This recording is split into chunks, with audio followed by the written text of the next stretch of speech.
عمر خیام کا پورا نام ابو الفتح عمر خیام بن ابراہیم نیشاپوری ہے۔ وہ علم نجوم اور ریاضی کے بہت بڑے ماہر تھے۔ ان علوم کے علاوہ شعر و سخن میں بھی ان کا مرتبہ بہت بلند ہے۔ ان کے علم و فضل کا اعتراف اہل ایران سے بڑھ کر اہل یورپ نے کیا۔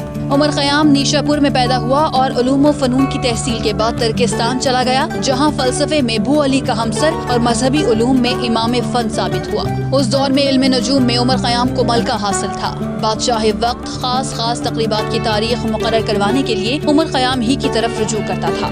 قاضی ابو طاہر نے اس کی تربیت کی اور شمس الملک خاقان بخارا کے دربار میں معاون خاص بنایا۔ ملک شاہ سلجوقی نے اسے اپنے دربار میں بلا کر صدر خان ملک کے شاہی محل کی تعمیر کا کام سپرد کیا۔ یہی فلکیاتی تحقیق کے سلسلے کا آغاز ہوا۔ مختلف علوم میں ماہر ہونے کے باوجود عمر خیام کی وجہ شہرت اس کی فارسی رباعیات ہیں۔ اس بلند پایا شاعر کا علمی دنیا سے تعارف کرانے میں اہل یورپ نے بڑھ چڑھ کر حصہ لیا۔ سب سے پہلے روسی پروفیسر نے رباعیات عمر خیام کا ترجمہ کیا اور بعد ازاں کئی زبانوں میں تراجم کیے گئے۔ ان کی رباعیات میں فلسفیانہ رموز ہیں جو اس کے ذاتی تاثرات کے آئینہ دار ہیں۔ سب سے پہلے جو چیز عمر خیام کی رباعیوں میں ہمیں نمایاں نظر آتی ہے وہ انسانی زندگی کے آغاز و انجام پر زور ہے۔ انسان کی بے خبری، لا علمی، زندگی کی رفتار اور بے چین روح اسے جستجو اور دریافت کی راہ پر لگائے رکھتی ہے۔ عمر خیام 18 مئی 1048 ہجری کو پیدا ہوئے اور 4 دسمبر 1131 کو وفات پائی۔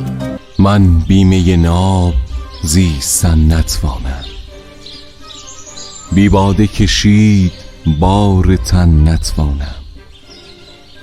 من بنده آن دمم که ساقی گوید یک جام دیگر بگیر و من نتوانم.